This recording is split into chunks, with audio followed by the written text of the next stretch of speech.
वंदे मातरम खबर गोवा महाराष्ट्र देख रहे हैं आप। मैं हूं आपके साथ काजल ठाकुर। पुणे में गुरुवार शाम को अलग अलग डैम में डूबने से 9 लोगों की मौत हो गई। पहली दुर्घटना भोर तहसील के भाटघर की है, जहां पर दूसरी खेड़ तहसील के चासकमान की है। आपको बता दें कि भाटघर में 5 महिलाओं ने जान गंवाई, तो वहीं चासकमान डैम में पिकनिक मनाने गए 4 युवक डूब गए। दोनों हादसों में 6 शव निकाले गए हैं और अन्य की तलाश जारी है। भाटघर में डूबी 5 में से 4 महिलाओं के शव निकाले जा चुके हैं और आपको बता दें कि पांचों महिलाएं डैम के पास घूमने के लिए आई थी और नहाने के लिए पानी में चली गई। वहीं दूसरी ओर पुणे जिले के खेत तहसील के चासकमान डैम में 4 छात्र पिकनिक मनाने के लिए गए थे। डैम के गेट से निकल रहे पानी में नहा रहा एक साथी भी डूबने लगा। उसे बचाते समय बाकी 3 डूब गए। इनमें से 2 के शव बाहर निकाले जा चुके हैं।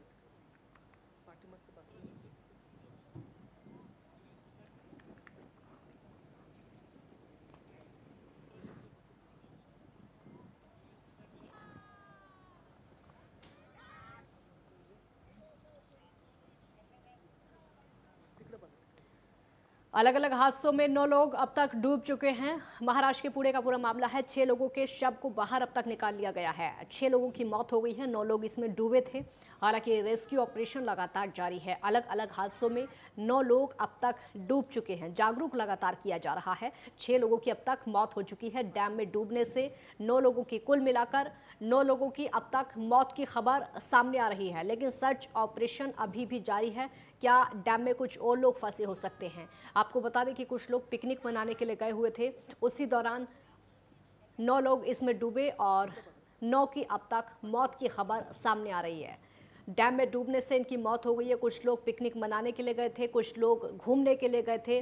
जब एक व्यक्ति डूबने लगा तो उसको बचाने के लिए दूसरे भी लोग वहां पर पहुंचे, लेकिन जैसे ही बचाने के लिए पहुंचे तो अन्य भी डूबने लगे और इस सिलसिले के चलते 9 लोग अपनी जान इस डैम में गंवा चुके हैं।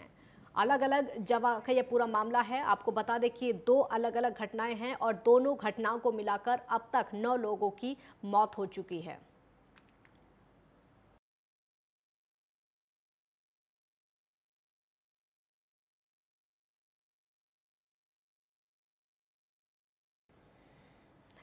महाराष्ट्र नवनिर्माण सेना के अध्यक्ष राज ठाकरे का अयोध्या दौरा रद्द हो गया है। वो 5 जून को अयोध्या के दौरे पर जाने वाले थे।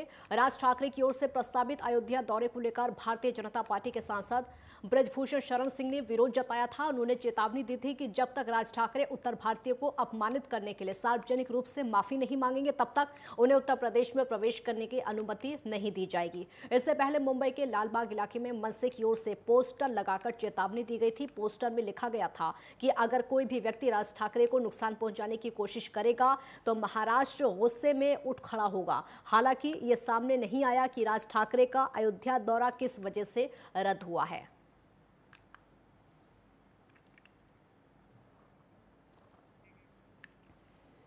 महाराष्ट्र नवनिर्माण सेना के प्रमुख राज ठाकरे के 5 जून को होने वाली अपनी अयोध्या यात्रा स्थगित कर दी है और वहीं इस पूरे मामले को लेकर शिवसेना सांसद संजय राउत ने कहा है कि अयोध्या कोई भी जा सकता है। मुझे नहीं पता राज ठाकरे का अयोध्या का दौरा रद्द क्यों हुआ।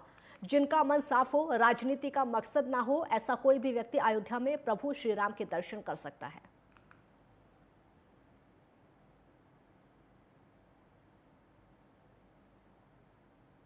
मुझे मालूम नहीं, राज ठाकरे जी का जो अयोध्या का जो कुछ जाने का उनका प्रोग्राम था वो अब नहीं हो रहा है। इस बारे में मुझे जानकारी नहीं है।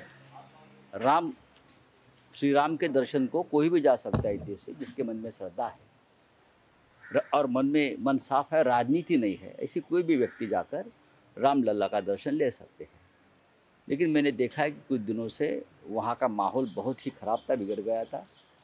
माननीय सांसद ब्रजभूषण शरण जी, उन्हें कुछ MP साहब ने कुछ मुद्दे उपस्थित किए थे, कुछ सवाल मांगे थे, कुछ जवाब मांगे थे। वो नहीं मिल पाने के बाद मुझे लगता है कि राज ठाकरे जी का ये कार्यक्रम नहीं हो पा रहा है, कि लोगों के मन में रोष होगा शायद। लेकिन आदित्य ठाकरे जी के नेतृत्व में सैकड़ों शिवसैनिक 15 जून को अयोध्या में जा रहे थे। तो राज ठाकरे का दौरा रद्द हो चुका है। यात्रा स्थगित के बारे में कोई जानकारी अब तक सामने नहीं आई है। राज ठाकरे का दौरा अयोध्या का था, श्री राम के दर्शन वहां पर करने थे। अयोध्या कोई भी जा सकता है, ये संजय राउत का कहना है। आपको बता दें कि अब से नहीं बल्कि राज ठाकरे ने काफी समय पहले से ही ऐलान कर रखा था कि राज ठाकरे अयोध्या पहुंचेंगे और अपने कार्यकर्ताओं के साथ पहुंचेंगे, वहां पर भगवान श्री राम के दर्शन करेंगे। लेकिन अचानक से राज ठाकरे का दौरा रद्द हो जाता है। इस बारे में किसी को भी जानकारी नहीं है कि इसकी क्या वजह रही जो कि राज ठाकरे का दौरा अयोध्या का रद्द हो गया है। संजय राउत का भी यही कहना है कि उनको कोई जानकारी इस बारे में नहीं है।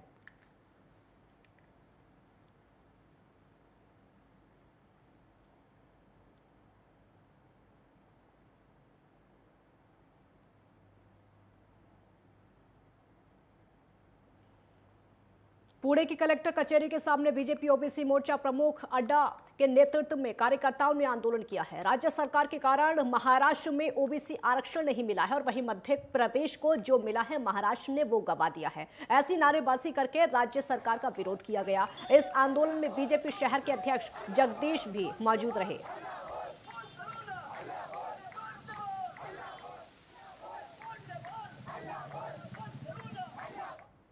पुणे में इस समय पानी की कमी को लेकर कांग्रेस ने प्रदर्शन किया है। कांग्रेस कार्यकर्ताओं ने कहा है कि पानी की किल्लत के लिए बीजेपी जिम्मेदार है। बीजेपी ने अपने किए हुए वादों को पूरा नहीं किया है। 2.5 साल में जल की पूर्ति तो दूर, नलों में एक दिन बाद भी पानी नहीं आ रहा है।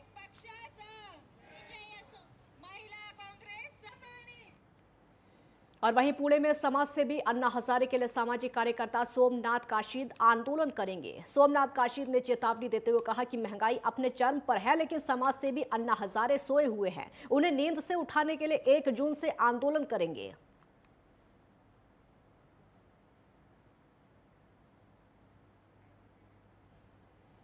पुणे के पिंपरी चिंचवड मनपा के अंतिम वार्ड गठन की अधिसूचना घोषित हो गई है, लेकिन वार्ड स्तरीय नक्शे जारी नहीं किए गए हैं। हालांकि अंतिम वार्ड संरचना, वार्ड स्तरीय नक्शे पालिका के चुनाव विभाग ने अपनी वेबसाइट और फील्ड कार्यालय स्तर पर किए हैं, प्रकाशित भी कर दिए गए हैं। इसलिए अब नागरिकों को वार्डवार ढांचे के नक्शे देखने को मिलेंगे। सुप्रीम कोर्ट के स्थानीय निकायों को अपने चुनाव कार्यक्रमों की घोषणा करने के आदेश के बाद राज्य चुनाव आयोग ने तत्काल कार्रवाई की।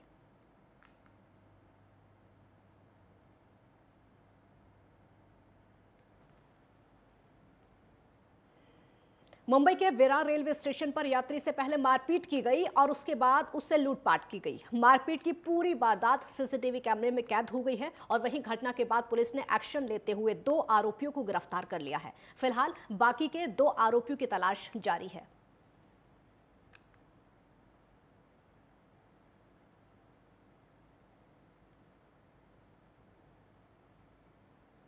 पुलिस ने 2 आरोपियों को गिरफ्तार कर लिया है। मारपीट के बाद युवक से लूट की गई। ये देखिए तस्वीर आप देख सकते हैं किस तरीके से यहाँ पर एक युवक से लूटपाट की जा रही है। पहले उसके साथ मारपीट की गई। 3 युवक हैं ये आगे बढ़ते हैं और उसके बाद एक के साथ मारपीट की जाती है। मुंबई में ऑटो रिक्शा चालक की गुंडागर्दी सामने आई है। ट्रैफिक पुलिसकर्मी ने ऑटो रिक्शा चालक को रोकने की कोशिश की तो चालक ने रिक्शा नहीं रोका और ट्रैफिक पुलिसकर्मी को कुचलने की कोशिश की और बाद में ऑटो चालक ऑटो लेकर मौके से फरार हो गया। ये देखिए तस्वीरें आप देख सकते हैं किस तरीके से पहले जब ऑटो रिक्शा आती है उसके बाद पुलिसकर्मी ऑटो रिक्शा को रोकने की कोशिश करता है, लेकिन इतनी तेजी से ऑटो वाला ऑटो को भगाता है कि पुलिसकर्मी को कुचलने की कोशिश करता है और इसकी वजह से पुलिसकर्मी एक साइड को हो जाता है। ये देखिए गिरते हुए तस्वीरें भी आप देख सकते हैं किस तरीके से रिक्शा को, ऑटो रिक्शा को यहां से भगाया गया है। पुलिसकर्मी, ट्रैफिक कर्मी रोकता हुआ रह गया, लेकिन ऑटो वाले ने नहीं रोका। गुंडाई देखने को मिली है। महाराष्ट्र के नासिक में सभी दुकानदार और इकाई मालिकों को सामाजिक कार्यकर्ता योगेश गाडेकर ने अपनी दुकानों पर मराठी भाषा में स्पष्ट रूप से नाम लिखने की अपील की है। आपको बता दें कि महाराष्ट्र सरकार द्वारा राज्य के दुकानदारों और इकाइयों के मालिकों को अपनी दुकानों के बोर्ड मराठी भाषा में लगाने के लिए आदेश जारी कर दिए गए हैं। अन्य भाषाओं की तुलना में मराठी भाषा का फॉन्ट बड़ा रखने के निर्देश दिए गए हैं, जिसके चलते अब महाराष्ट्र के नासिक में मराठी भाषा प्रेमी मातृभाषा मराठी के लिए जोर पकड़ते हुए दिखाई दे रहे हैं। अंमलबजावणी सर्वच दुकाने, वास्तपना मालक हे करतील व त्यांनी करावी अशी ही आपल्या चॅनलच्या माध्यमातून मी सर्वांना विनंती करतो. खरं तर आपण ज्या राज्यात राहतो त्या राज्याची, त्या भाषेची अभिमान हा आपल्याला असायला पाहिजे व ती एक सुरुवात म्हणून आपण स्वतःपासूनच, मी सर्व दुकानदारांना विनंती करेल की आपण स्वतःपासूनच सुरुवात करावी व हा जो बदल आहे, हा बदल घडवण्यासाठी आपण हा मोलाचा भाग या राज्य शासनाने दिलेल्या आदेशानुसार आपण त्याची अंमलबजावणी करावी, ही सर्वांना मनापासून विनंती करतो. जय हिंद, जय महाराष्ट्र. नासिक में मानसून के पहले प्रशासन की तैयारी शुरू हो गई है, जिसके चलते शहर में जल आपूर्ति करने वाले सप्लाई स्टेशन क्षेत्र में बिजली बंद रहेगी। इस दौरान बिजली और पानी सप्लाई करने वाली पाइपलाइन को जांच करके प्रशासन उसकी मरम्मत के लिए काम करेगी। ऐसे में शहर में बिजली और जल आपूर्ति का उसका काम होगा। नासिक नगर निगम प्रशासन ने लोगों को इस काम के चलते, आने वाले बदलावों के चलते पानी संभाल कर इस्तेमाल करने की और असुविधा में प्रशासन से सहयोग करने की अपील की है।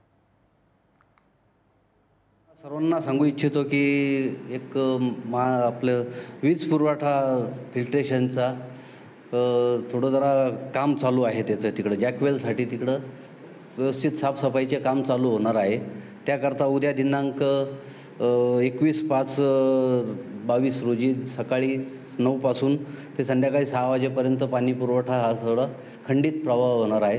तर त्याच्यामुळे सर्व जनतेने महानगरपालिकेत सहकार्य करावं आणि उद्याच्या दिवस थोडं जरा पाणी काटकसरीने वापरून मनापास सहकार्य करावं एवढीच अपेक्षा करतो मनाच्या मार्फत.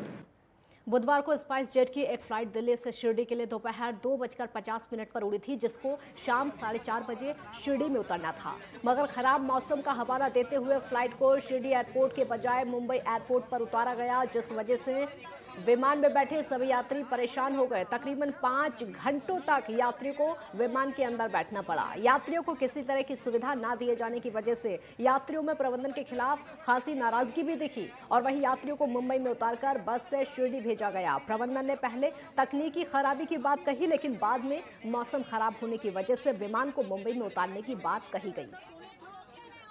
ये देखिए तस्वीरों में आप देख सकते हैं, ये वीडियो है। यात्रियों की परेशानी इसमें साफ तौर पर देखी जा सकती है। तकरीबन 5 घंटे तक यात्री विमान के अंदर परेशान रहे। एक छोटे से ब्रेक के लिए यहाँ पर रुकेंगे, जल्द लौटेंगे।